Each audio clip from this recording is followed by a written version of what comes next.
Okay, so you are on as moderator, it says. Okay, perfect. All right. Are we live? We are live. Oh my goodness. Okay.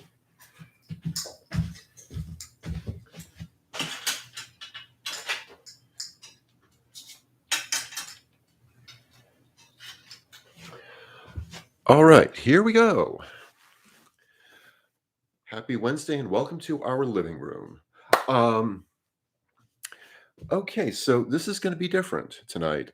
Okay, I'm just let me check up with my wife upstairs, the moderator. Can you hear me?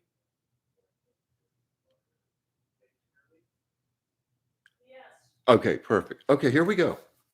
All right, so happy Wednesday. This is going to be different, and want to talk about some things that I've really not talked about as an acting coach at all. I want to just go for kind of a variety of subjects. I kind of feel that um, for as much as I love doing the work with acting out studios, of which this is not officially a part of, but um,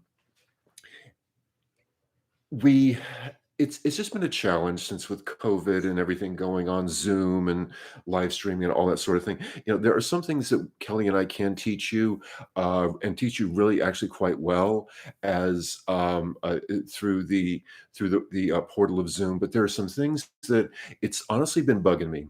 Um, that we're there's some information and techniques that we're not getting through to you guys because how do you teach things like movement for the actor um, on this? So this is as all of these things are. This is an experiment.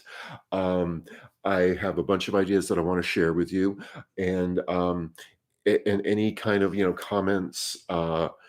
Criticisms, ideas, anything like that, please feel free to email me. Leave your ideas in the chat. Message me on YouTube, Instagram. Any of that is perfectly fine. Um, but the overall subject of movement for the actor. Now, one thing I'm going to say right off the bat is, if you were to take like a real proper, thorough um, conservatory type of actors training, you would learn pantomime. Okay, I understand it. I've done it. I am no expert at it whatsoever, and I've not practiced it in many many years. So I'm not going to attempt to show you guys how to do the invisible rope thing and the invisible wall and all that type of thing. I haven't practiced in years, and I'm so rusty. I would be useless at it. So the stuff that I can do, in addition to your intellect, your reading comprehension, your voice, your emotional life, and things like that that are very important for actors, you have movement, and that is your entire body, and it's also your eyes. Um, and your breathing also, but we've touched on breathing as far as just in as far as within the context of voice for voice for the stage, voice for the actor, voice for the camera, the microphone, that sort of thing. But in this, to start in one place that makes sense, breathing. um, just like for your voice, if you are speaking properly, it's because you are breathing properly. And the breathing exercises that I've done for the voice, I'll do those in just a minute. If you want to follow along with me, that's cool. If you want to just watch, that's cool too. But I'm just going to kind of launch into a bunch of ideas. And in full disclosure, if this were stand-up comedy, I would be sort of going to the open mic Monday night at the Improv and sort of like just working the new material. So that being said, thank you for being with me. Thank you for your patience. The breathing exercises that, just like, as I say, if you are speaking well, if you're singing well, it's because you're breathing well. Well, also, if you are moving well, it is because you are breathing well. If you're if your breath is halted, if your breath is shallow, if your breath is um, tense, nervous, any of that, it's going to show in your movement. And just as we do with the voice warm-ups, put your hands on your belly, pretend like you're breathing through your belly button, even though you're breathing through your mouth and your nose, of course, and then very just take a couple of breaths in and out through the nose.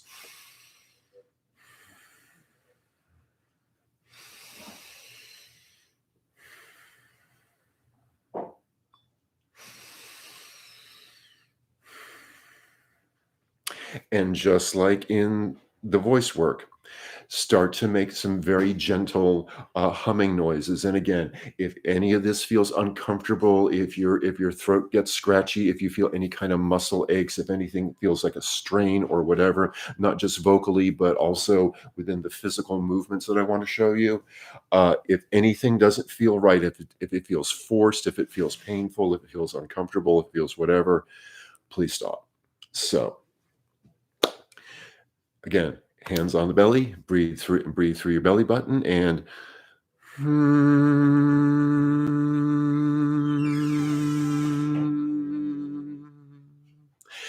see, as you do this for a few times, see if you can hum for just a little bit longer than you did the time before.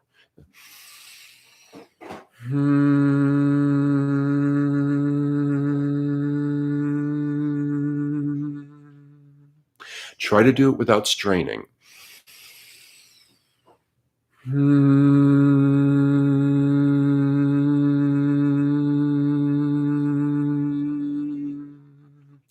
You may wish to try inhaling for a count of 4. Just count silently to yourself of 1, 2, 3, 4 while you inhale, and then go 1, 2, 3, 4 while you exhale.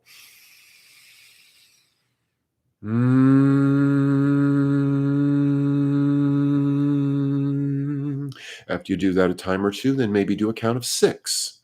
For 6 to inhale, 6 to exhale. Then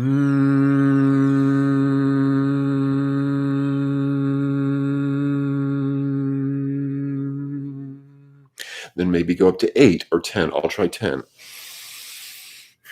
Okay, get rid of all the oxygen.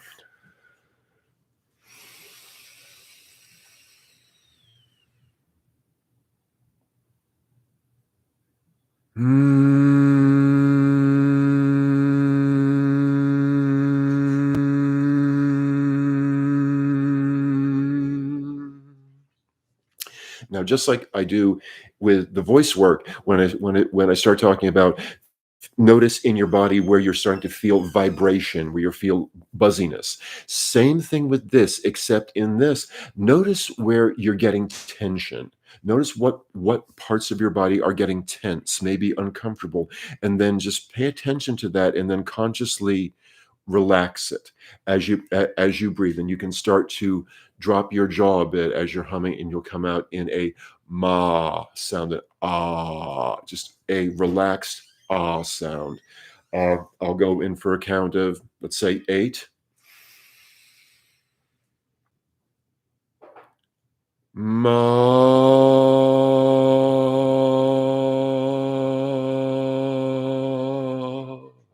And if you're looking at it sideways, this is what your diaphragm is doing. You're going.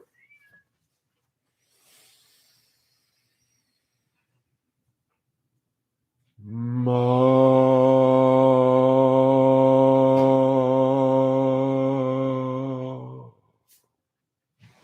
Now go ahead and continue to do this, but this time you're going to massage your face.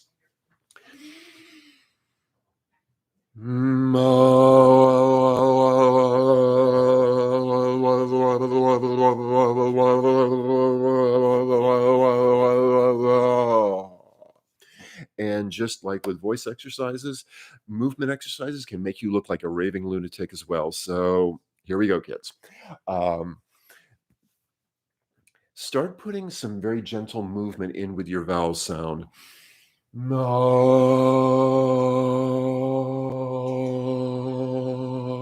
Use some different vowels. Me.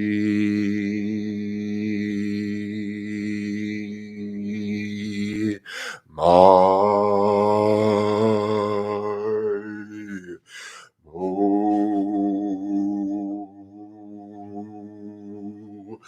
me.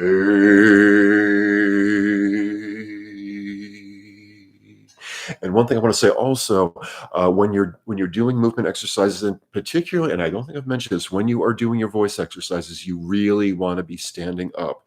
Reason being is that when you are sitting, you reduce your oxygen capacity by about 30% by sitting down. So always be standing up, and I'll cover I'll cover this at a different time of how to use the voice to its full potential when you're actually sitting, but that's another story for another time.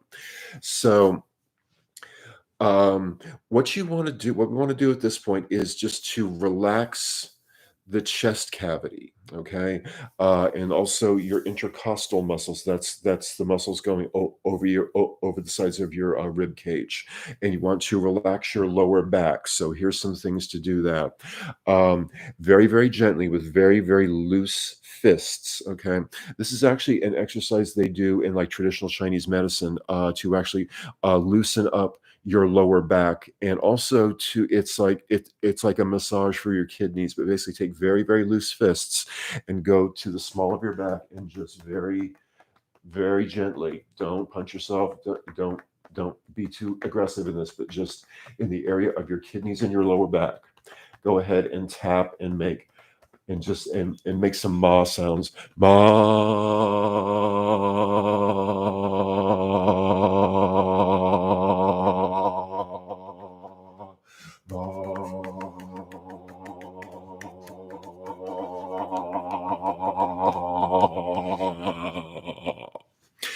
Um, okay, now another thing, and we've done a bit of this with the voice class also, but take your fingers, kind of make your hands like claws, and you're going to start tapping up one side of your arm and down the other, and you're going to eventually give yourself like a whole body tapping massage while you are vocalizing. So it looks like this: ma,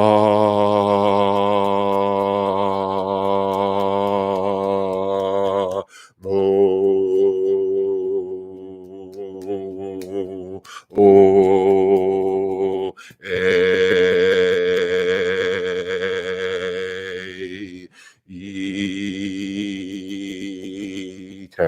Tap on your back. My. Tap on your head. Moo. Moo. Go down the outsides of your legs. Moo.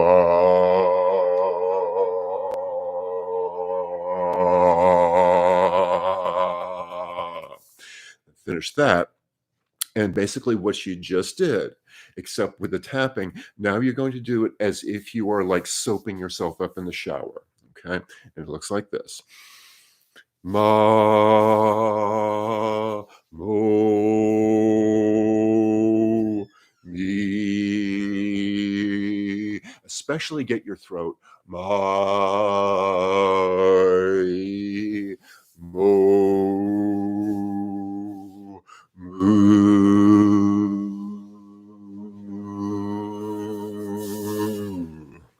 If any of you have ever taken Tai Chi, you know what I'm doing here. Um, now, another thing, take your arms and basically go up over your head. And I think we've done this in voice also, but go up over your head and get up on your toes as best you can. And then just sort of drop your body in as if you're flinging water. If you just got out of the pool or the shower and you're flinging water off of you, but make some noise. Inhale, get up on your toes. Ha! Ho! He! Hi! Ho! Ho! And by the way, just as I'm doing that, notice how loud my voice gets. I feel nothing on my throat. There's no strain on my throat, no strain on my vocal cords whatsoever.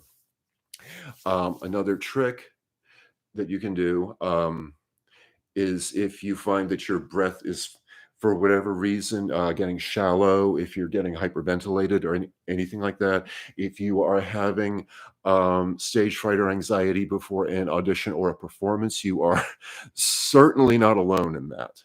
But your breath is how you can actually sort of calm that down. You'll still have anxiety, you'll still have stage fright. However, learning how to breathe properly helps you just handle it better. Because look, we're all human beings, and I mean, I still get nervous before I do things too. Before I go to class, I get anxious, I get nervous too. So what you can do actually, and this is actually an exercise to increase your chest capacity, your lung capacity, and consequently your capacity to breathe in oxygen. But basically, you take your hands, start down here, and then inhale and make a circle, and then come down the center as you exhale out through your mouth.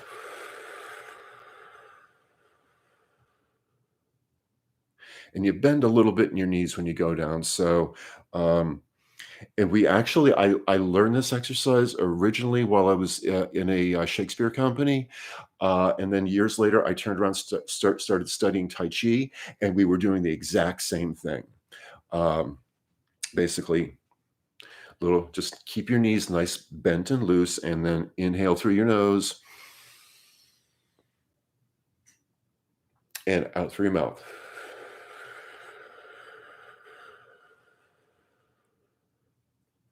And do this a few times, and each time you do it, see if you can do it just a little bit longer than you did the time before, okay? So, let's say I just did a count of 4, I'm gonna do a count of 8. I'm going,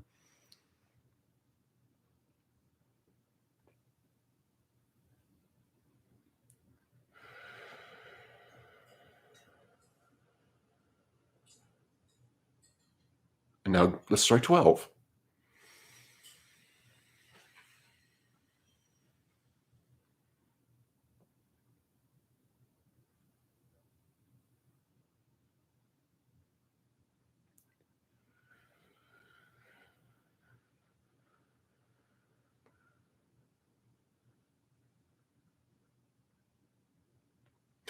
Then do that a few times, and something, that just, again, really helps to get rid of tension is you just start shaking your body, and you start with your hands. Just start with your hands, and then let the shaking sort of travel up your arms, let it get to your elbows, and then you're going to make some noise with this also, but then it goes from your elbows up to your shoulders, and then maybe it starts to, like, get down into your chest, get into your head, and then your whole upper body starts shaking, and then it goes down to your hips, and then down into your thighs, into your knees, and your feet are the only thing solid on the floor, but you just shake for about 30 seconds or so. It's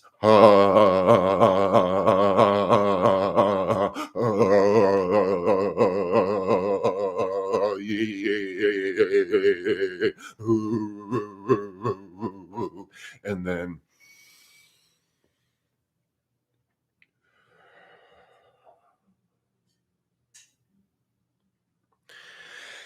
and one more little trick I'm going to put in at the end of this.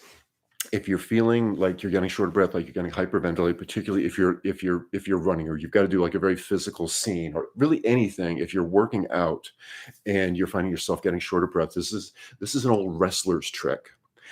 Basically, you put your hands on top of your head and you're going to inhale and exhale only through your nose, and do that 10 times. I won't do it 10 times here, but you basically just inhale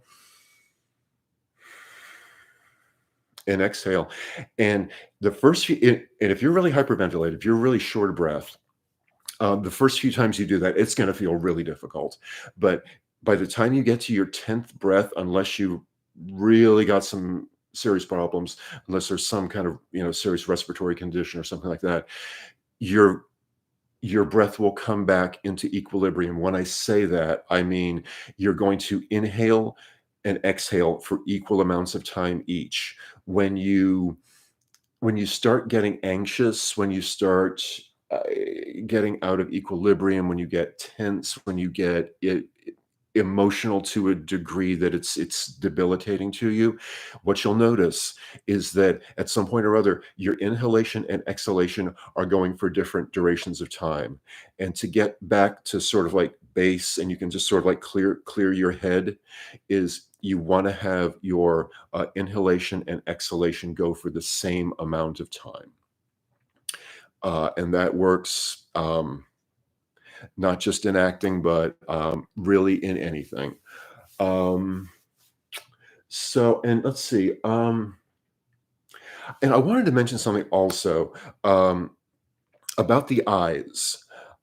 If you were to take a real serious movement class for actors, you would do eye exercises. So I'm going to get up to the camera in a second, but you can figure this out. But this is an actual part of the curriculum that we used to do, and it basically it's a sort of thing where you just stare straight ahead. You find a focal point out there somewhere, some point maybe like 10 feet away from you, and then you sort of like look up, and then you look up to the side, and then you look down, and then you look up to the top, and then you do the circle around, then you do the eyes back and forth and up and down. And I will show you what that looks like. But that is when I was taking my movement classes, that was a part of the program. That was a part of the basic actors movement workout. It looked like this. I'll show you what it said. It would sit there, and it would be.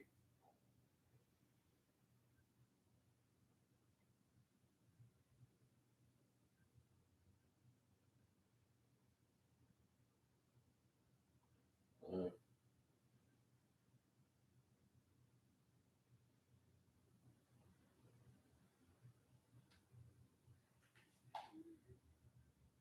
And also, you try to do this without opening and closing your eyelids too much. That's the goal. That's actually kind of tough to do, but that's what you concentrate on.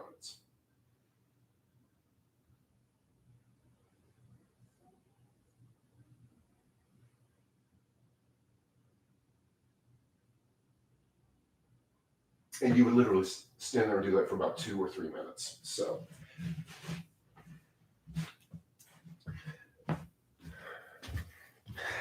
and I wanted to say also, in my estimation, when it comes to movement for the actor, the physical, the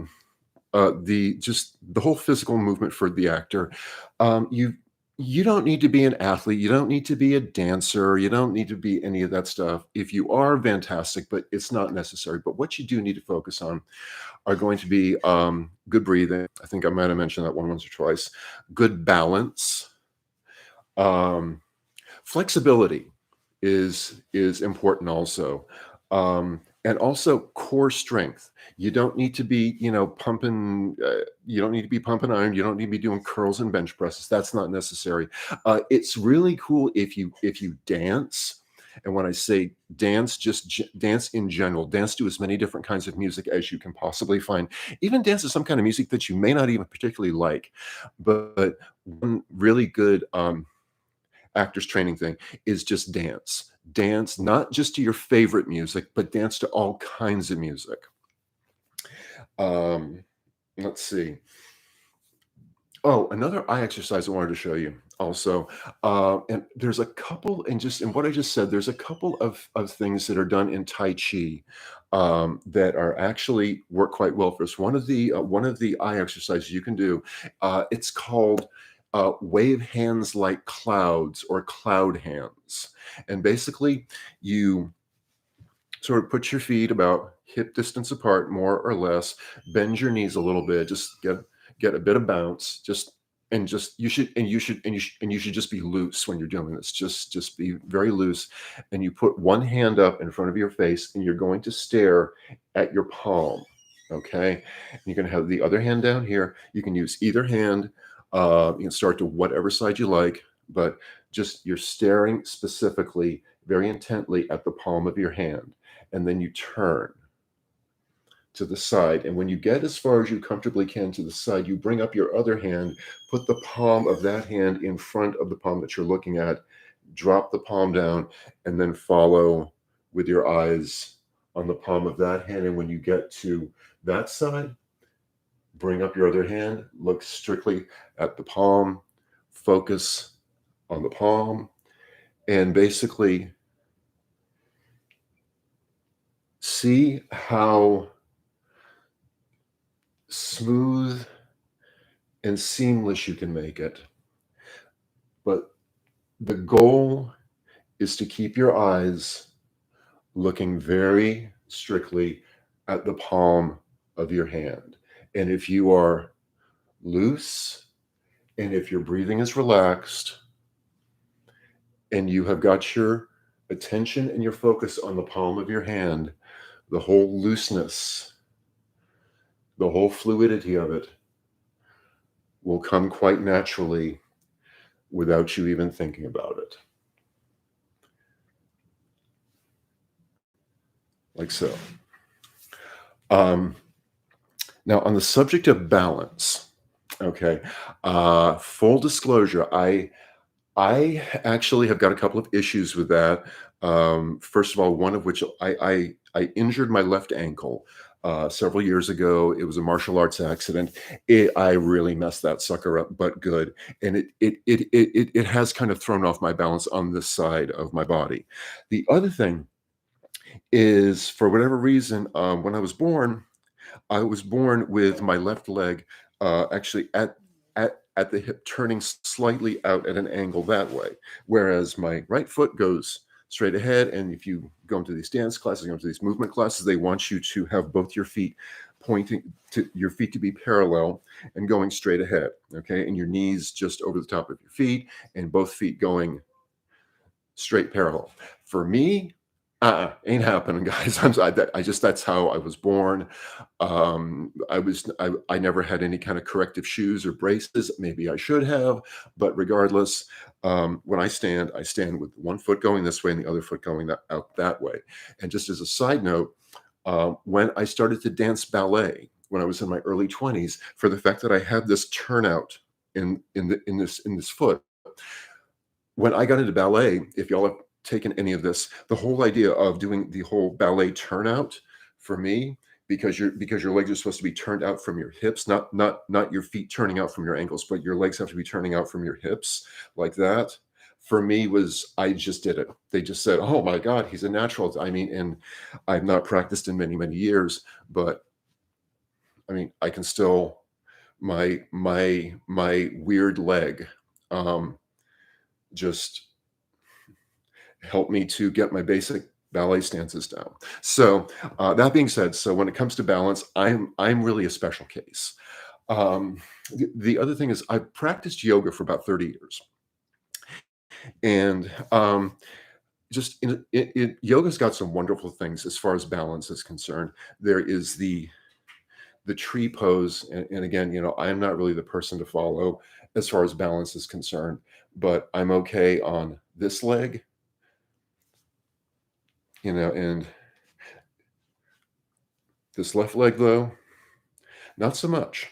But just the whole idea of standing on one leg, basically, as a practice, you find a point, and I'm going to look right at my laptop over here.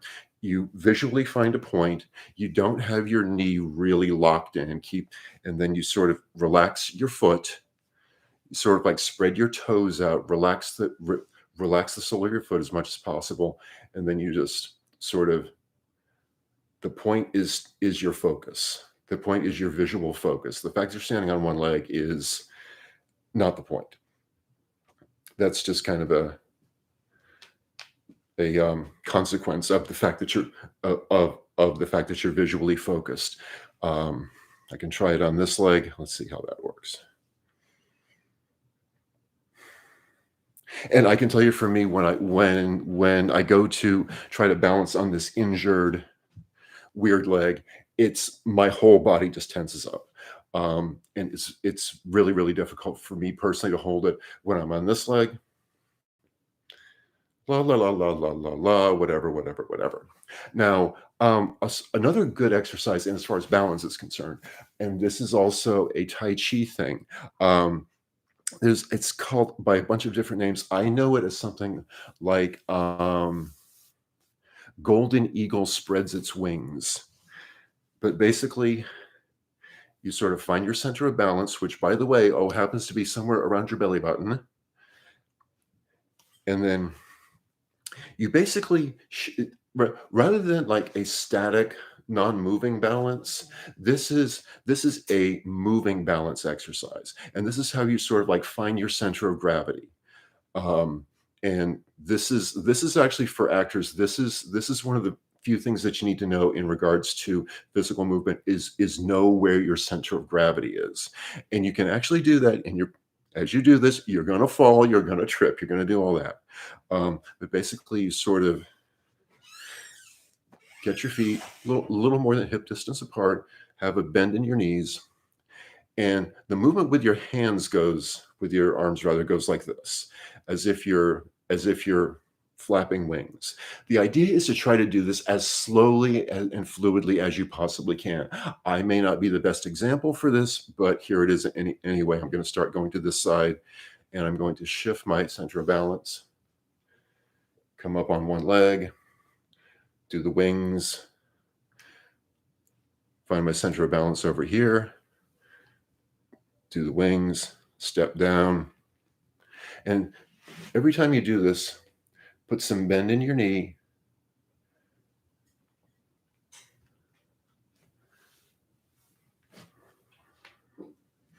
And again, my left side is just compromised. But this also is one of those things, try to do this as slowly as you possibly can.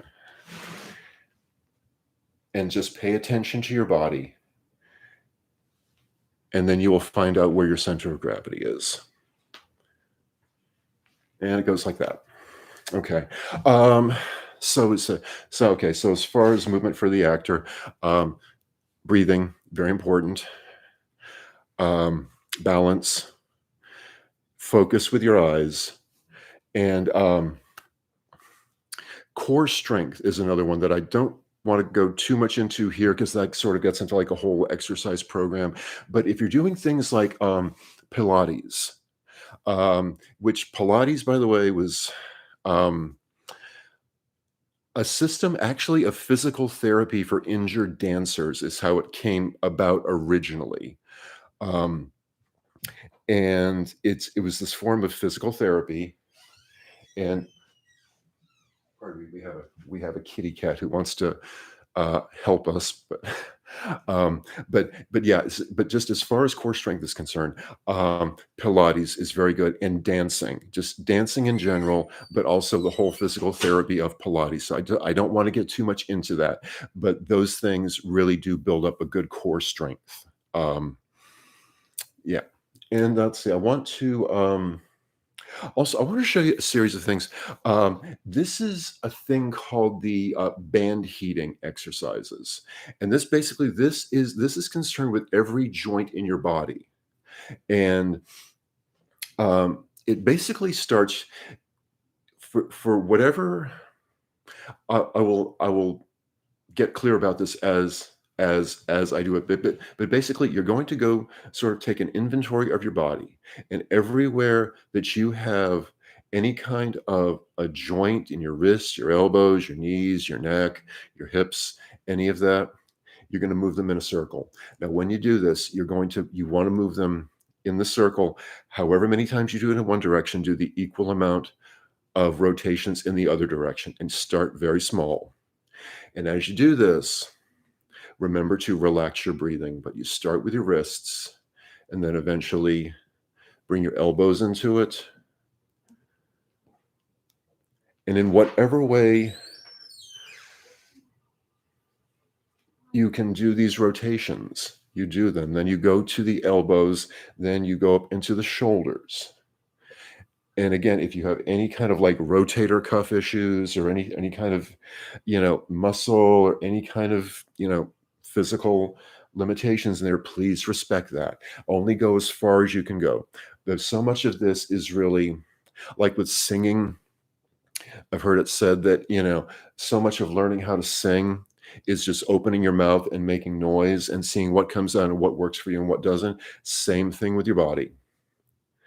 Just move it and see what you see. And you're not going to be perfectly balanced on both sides. Nobody is. So the shoulders come into it. And then neck rolls. And honestly, neck rolls, as far as exercise for the subject that we're talking about here, is so essential. Um, it's good for your voice. It's just good for your movement. It just, if you're having any tension, any kind of anxiety, any kind of nervousness or whatever, head rolls. And just be gentle with yourself. Don't force yourself. Don't go too fast. Sometimes it's the better thing to see how slow you can go. Okay. Do an equal amount of head rolls on both sides, and then sort of move into the upper body, and then just sort of turn your waist, and sort of let your arms just go. And however fast you're turning, just kind of let your arms go where they want to go. Don't try to force them. Don't try to hold them down. Don't try to lift them up. Just turn from side to side. And as you're turning, you want to sort of feel like a bit of a slap on your waist.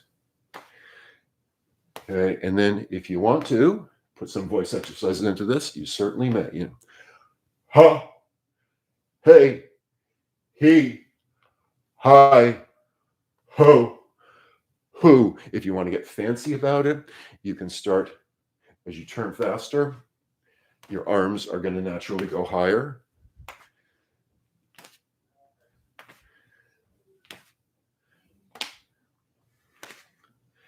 And then if you want to, you can start having your arms go all the way up over your head to where they get over your head and they sort of meet. You can interlace your fingers, turn, put some voice into it if you wish. He, hi, ho, who, hey, he, hi, ho, who, hey, he, hi, ho, who, and then start, just let them gently fall back. Go through the whole process of just going from the top and down to the bottom, and then just don't just suddenly stop. Just let your body just sort of come to a stop on its own until you're perfectly still. Again, that was something. I started doing those exercises when I was in a Shakespeare company, and years later, when I started to study Tai Chi, we were doing the same thing. We just weren't going hey, he, hi, ho, who.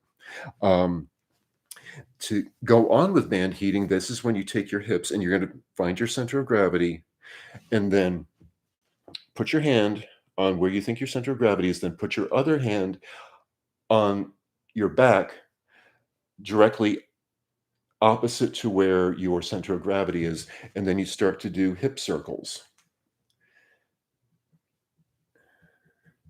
And there's a lot of different variations you can do at this point, but this is the basic. Try to move your hips in as much of a circle as you possibly can. It's almost as if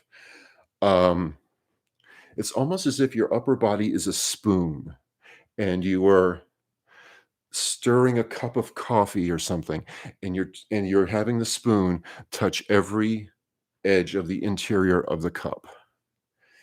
And by the way, this, if you're having any kind of lower back issues, if you tend to, store a lot of tension in your waist and your hips, things like that, this one is really good. You could even take both hands, put them on the small of your back, and then do this. And in Tai Chi, this is an exercise called Beautiful Woman Turns Her Waist. Okay, and then you go to the waist, then you go down to your knees, spread your feet, and then you sort of make circles with your knees, first going outward, or you can go outwards, you can go inwards, whichever way you like, but just make circles with the knee joints. And then you do go down to your ankles, and this is where I get challenged with it personally, due to the injury and all that sort of thing. But then you would finish off, actually, you would put your foot up up on your toes, shift your weight over to one side, and then make circles with your ankle. And then switch. And this for me is difficult, but make circles with the other ankle. And there you go. Okay. So, I wanted to show you guys one last thing, and this is all. It's called contact improvisation, and this is a whole big subject. But I just want to show you the basics of it. So at that moment, if my lovely wife would please come downstairs and help me with this, I would greatly appreciate it. So basically, contact improv. This goes back to like dance companies like the experimental dance companies like Merce Cunningham and Maurice Béjart and people like that. But they sort of started working with improvisational actors and dancers. And what they came up with was this sort of thing. It's based on on what's called the mirror exercises, and we'll show you that very quickly here. But hello. Hello. Um, Okay, so you know mirror exercises, right? Yes. Okay, so basically, if you were to go into an acting class, this is another basic thing they do.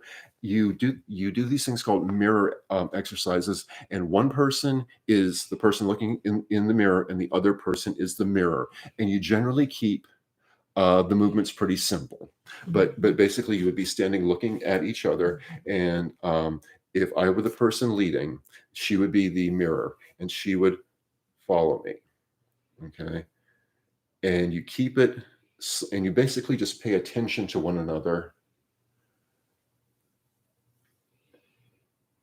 and don't think about it too much. And then what you do is after you do this for a minute or so,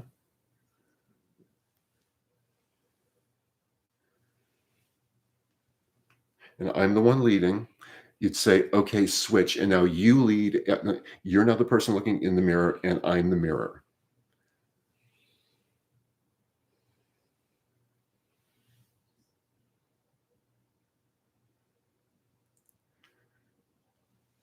And then you do this for a moment or two or three. And then the coach is going to call out, okay, and switch. So now I'm leading and you're following. And it's just like a dance. Okay, and one last time, and now switch, and you're leading, and I'm following.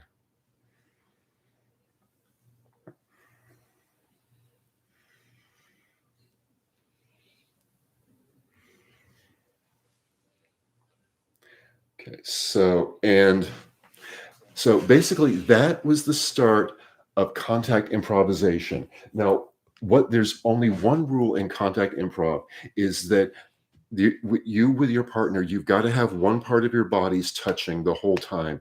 And the main thing this does is it builds trust amongst actors.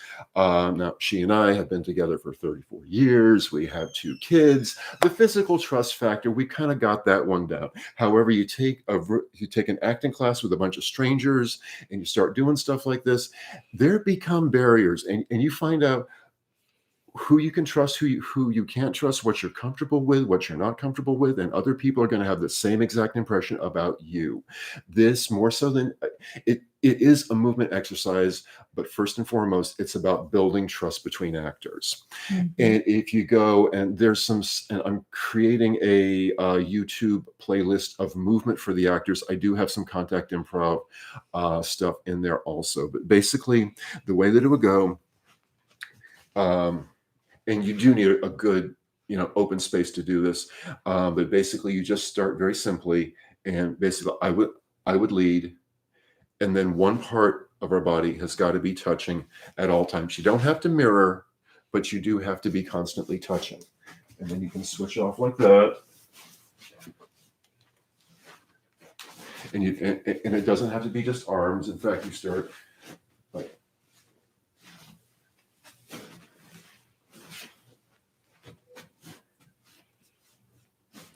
And then at some point or other, I'm the one leading, and go, okay, and switch, and you lead.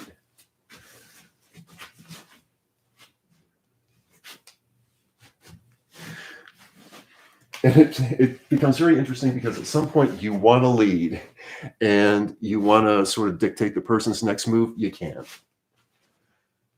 And it's just like acting a scene. You can't tell somebody, hey, I need you to move this way so that I can move that way. It don't work that way, kids. And this can get really wild. I mean, you can wind up on the floor. Okay, now we switch. And I lead.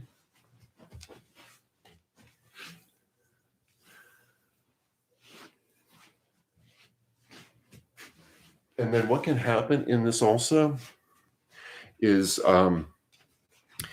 you can sort of like people can come like one person can come in, like one person is standing there, and then a person walks in, and then you do whatever contact improvisation you're going to do, and then you finish, and then the person who was here originally then finds a way to like walk out of the scene, and then the second person comes into becomes the lead, and then another person comes through, and you can do that with I've done that in like a class of like 15, 20 people.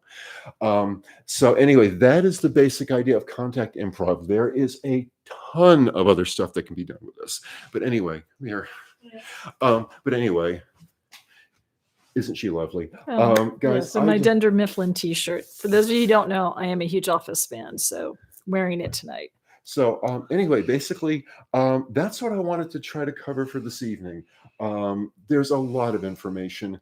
And as I said, I really feel like, if we're going to sit here and train people how to be actors, there's some information that it's just not easy to get it across on a format like Zoom or YouTube, but we're going to try. So again, guys, if you have any suggestions, comments, questions, ideas, whatever, I realize that's just a big information dump, and I sincerely hope it helps. So anyway, on that note, I'm going to call it an evening, and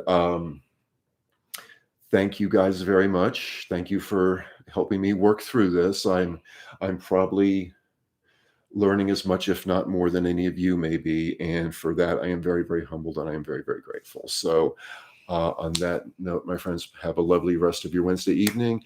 And next week, I'm not sure what our schedule will be, but it's almost definitely I'm going to do another one of these on Monday. Yeah.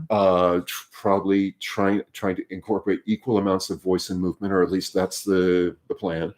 Wednesday night we have a slate class. We do have classes through the week, but I want to do at least one of these next week. More like 2 is really what I'm going for, but this is a work in progress, and we're figuring it out as we go along. So thank you for watching. Thank you for your patience. Thank you for your attention, and thank you for your passion and your love. And we'll see you next time. Have Thanks. a beautiful evening.